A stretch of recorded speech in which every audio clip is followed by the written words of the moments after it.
controversy going on, and a lot of the time the authorities were going up to arrest this guy. Why he took and blew out a trail in a critical area where it made it almost impossible to get past there, and went out the other side of the mountain. That's when they decided that the place was going to be. Well, they didn't get the chemistry teacher at Sheridan High School bought the place finally. But while they were snickering about it, these 3 college kids lived there for nothing. You know, there's and they had a great time. I want to know more about Grandpa. Okay, well. I mean, because, you know, I knew Grandma, and she would send us the nicest little letters, you know, like for our birthdays and everything like that. She always wrote to us, and it was so nice. And she always sent us money, and she always sent us little gifts, you know, for everything. And it was so neat because we didn't have too many things, you know. So $5 or $10, you know, that she would send us was so cool. And but then, like Grandpa, we never knew Grandpa, and but I just think that, you know, I don't know. I have my imagination. I'll tell you know. I told you about his skill at fishing. All right. He got his deer, his limit of deer, and he all from 1897, I think, is when he started fishing, hunting. Through to about 1913, I think. He got it every year, everything. And when I was inducted into the service, when I left from Fort Logan, I can't even think of the name of the Fort. That's funny. Anyway, at Cheyenne, Wyoming, I was there, and going to Tacoma, Washington, Fort Lewis, and according to the record, if you're paying your own expenses, you're allowed 250 miles a day. There was a travel time, so I could take from Sheridan. Well, from Cheyenne there, and divide that, and so I could have gone 4 days or 5 days. Right. And I'd be all right. So I got on a bus, got to Sheridan at about 2 o'clock in the morning, and threw some rocks up on the window. Mom and Dad woke up, and so then went to Mass in the morning. Then Bill and I went out to for ducks and pheasants, got our limit in both of them. But while we were out there, we saw a lot of deer. So when we came back, we mentioned to Dad, and he decided he wanted to go fishing and hunting. Of course, he was getting up in years. So we go back and. So did you say he was getting deers? Did you say he was getting deer? Oh yeah. Oh. Anyway, he. But was it like season for that, or did it matter? Yeah, well, this is a season. Okay, all right. You know, now if you do that, and it's one season, and then you get deer, and it's not the right season, that'd be a problem. It'd be wrong. That's right. No. But that wasn't what you said. No. Okay. But anyway, so Bill and myself and Dad went up. It's the same area, and Bill and I went where we saw him, and Dad said, "Well, he'd stay there by the car." And we had gone about maybe half hour, we heard boom. And we didn't chase up any deer. So we came back, and Dad almost had it cleaned out already. Yeah. Well. And he... what did Grandpa like? I mean, he probably worked hard. Yeah, he liked to garden. He was good at it. The thing is, when he was doing something like he used to graft on fruit trees, when he was doing for himself, he wasn't as particular, so he had some failures. But the superintendent of schools asked him to if he would do some grafting. So he grafted, I think, had 3 different brands or varieties of plums grown on a plum tree, and he had quite a bit of stuff like that. And he would, he put in a garden. We had like carrots and peas and beans and kohlrabi and okra and you name it. And then what he'd do, he'd set up a schedule.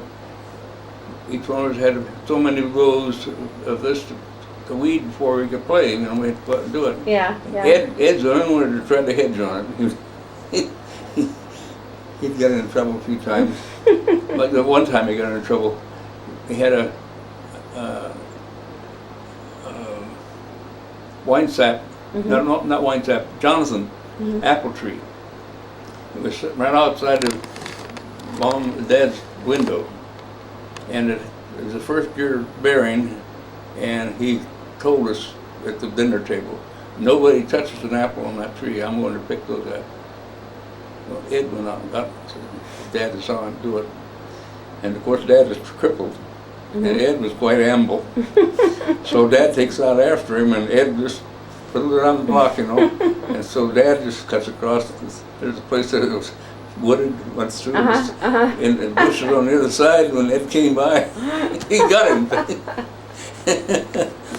I can see that would be our way of getting back at our kids nowadays, because they have, they do things, and it's like, you know, how are you gonna, you know, punish them? Yeah. You can't, you know. So you have to have some little shortcut. Our dad loved to play cards, and his favorite card game is pitch. It's a simple game, or I think it's called something else, but anyway, we'd play every night. We'd be playing cards. One time we were playing and dealt the cards out, and there was somebody at the front door, so Dad went to the front door. He came back and picked up his deck. He had a perfect hand, so he thought we had framed it. He wouldn't play the cards. He didn't want to have us giving him. Did anybody do it? No, it actually was. He had it perfect. Yeah. Oh. He had, like one time he was going to, they used to have fireworks on the 4th of July up at Fort McKenzie. And so if you go to Fort McKenzie, you go out north of Sheridan, and then there's a road that went all the way up there. Well, Dad figured if we just go up toward the country club and then go across Dead Man's Gulch, we'd be right there. It'd be shorter. We were riding bicycles, we didn't have cars. So about 4 of us and Dad, we rode out there and dropped our bicycle off and walked down through and got up, and there was a big cyclone fence with barbed wire on the top, and we were down at the village, so we didn't see the fireworks. That sounds like our kids right now. A couple of years ago, we were going to Seven Springs, and our kids didn't really feel like they should be going, Joey and Davey, you know. And then Dave said, oh gosh, I'll forget who it was, like, I can't remember now. Some band, rock and roll band, you know, from the 1970s, 80s, and 90s, and that kind of stuff was playing. And it's like, oh my gosh, you know, they're playing, we want to go. And so it was kind of funny, because then they did actually go. They walked all along, and then went down, and then went through the fence or something like that, so that they could see it. So. Is that at Seven Springs? At Seven Springs, yeah. I remember that. Yeah, it was funny, because that was a big deal. Yeah. So. Dad, one of the things he loved to do was get the catalog from, I forget, some sausage company in Milwaukee. And he'd make probably Usinger's. It was probably Usinger's, because that's the big. It could have been. Anyway, he'd make out a list, order that stuff, and it'd come in a wooden box. And then he'd pick that up and said, and you bring this stuff out, knockwurst, bratwurst, and all this other, and it just delight in it, you know. And so that was one of his joys. Yeah, I can see that. You know, sausage in Dave's family is a very big thing. Yeah. Still, to this day, you know, his mom and dad are always talking about what kind of sausage they're eating and this and that. So. Well, it tastes good. I like sausage, but I don't want to eat too much of it. Well, we kind of watch it because we know what's in there and the amount of fat and cholesterol and that kind of stuff. But you know, it's good stuff. You know, so.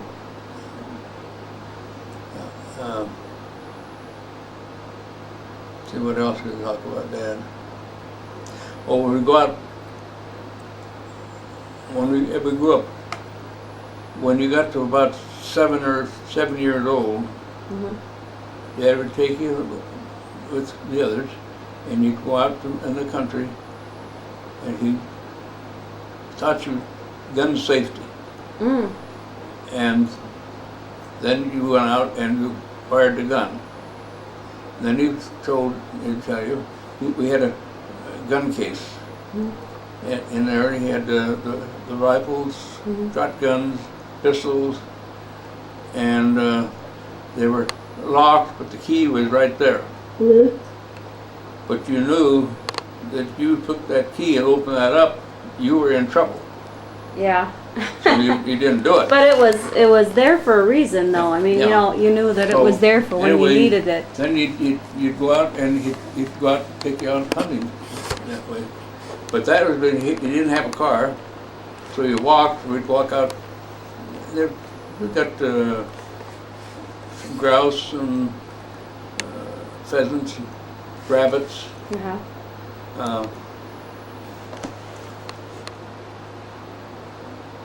I remember one time Herb Adams and I, we'd been out hunting, and we shot a lot of magpies and so forth. And there was an owl, boy, it was a big owl, and Herb shot him, and he fell dead, and his feathers were so thick you couldn't see where he was bleeding. And got back, told Dad about it, and we just about got killed. Oh. Your dad was mad? Barn owl was a friend of the farmer. Oh. You know, they took care of your rodents and so forth. Oh. Well, and another time we shot a bird, we didn't know what it was, and took it home. Herb and I. Dad looks at it. It was on the endangered species. Ooh. The curlew. And we caught it again. Well, how do you know? You know, you don't know that kind of stuff. Well, we'd go out, when we'd go out hunting, it'd be like Herb Adams, myself, Jim Garret, Austin. Once in a while, Ed, but not as much. And you had 2 guns, so you took turns. So whatever came up, it was a jackrabbit. It was my turn, and I shot at the jackrabbit. The cottontail, whoever was next, and so forth. When you got out to some of the draws where there's some trees and so forth, you ran into magpies and crows. And magpies, they would pay a bounty on magpies. Why? Magpies are very destructive. Okay. You take a cow, put them out in the pasture, and the magpies would land on its back and start picking at it and get a hole started in the cow. Oh, wow. And then we get an infection, you know. Okay. So the farmers didn't like them. Yeah. But the magpies were smart, but they were also very greedy. They were smart. If you went out and you had a gun, they would be just out of gun reach. And when you get there, they were behind you. See? So, but if we'd go out on the way and we'd shoot a jackrabbit, we would get out to that draw area where the magpies were, we'd take that jackrabbit, cut him open, and go back and sit in the trees, bushes, and the magpies would start coming in. So you could shoot them. And then you get the bounty. Yeah. And anyway, and that's good because one time there was magpies flying, and Austin and I shot at the same time at it. We cut him in two. He came down in 2 pieces. And you and Austin had a good time. Yeah, oh yeah. Say, who got it? Who got it? That was some good times. I think I've told you this one when on Palm Sunday. Let's see, I think I was about probably the 7th grade. Why we went out Sheepherder's Monument. That's about 7 miles from town. It sets up higher than all the other hills around there. It was an old volcanic, had volcanic action in it, you could tell. And so we went up, climbed up on the top of it. That's about 7,000 foot. And built a fire and cooked ourselves something to eat for lunch.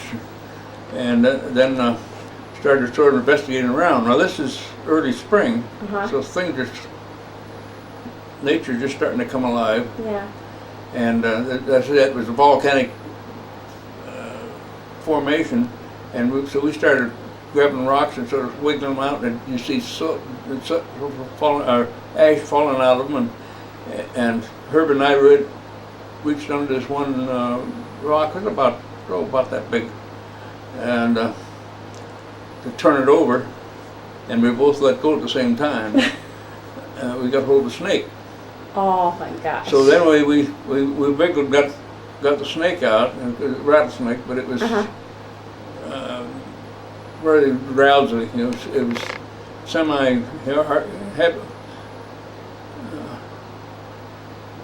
hibernating.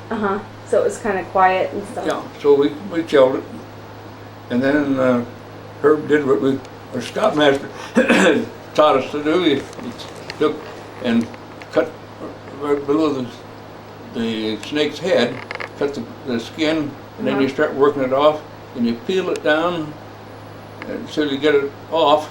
Then you take your belt, you put it there, and you work it back on the belt.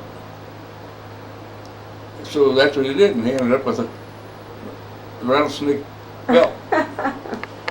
But anyway, that's quite a. At about 3 in the afternoon, there was a little old cloud in the sky, and that cloud got bigger and bigger, and the first thing it started to snow. This is in March, I guess, maybe April, I don't know, whatever it was. Okay. And so we figured we better go. Well, by the time we got back to Sheridan, there was a foot of snow on the ground. And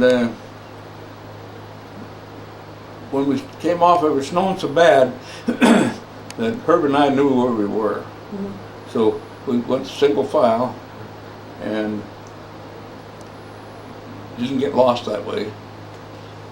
By the time we got about halfway home, the sun came out, and that sun shining off of the snow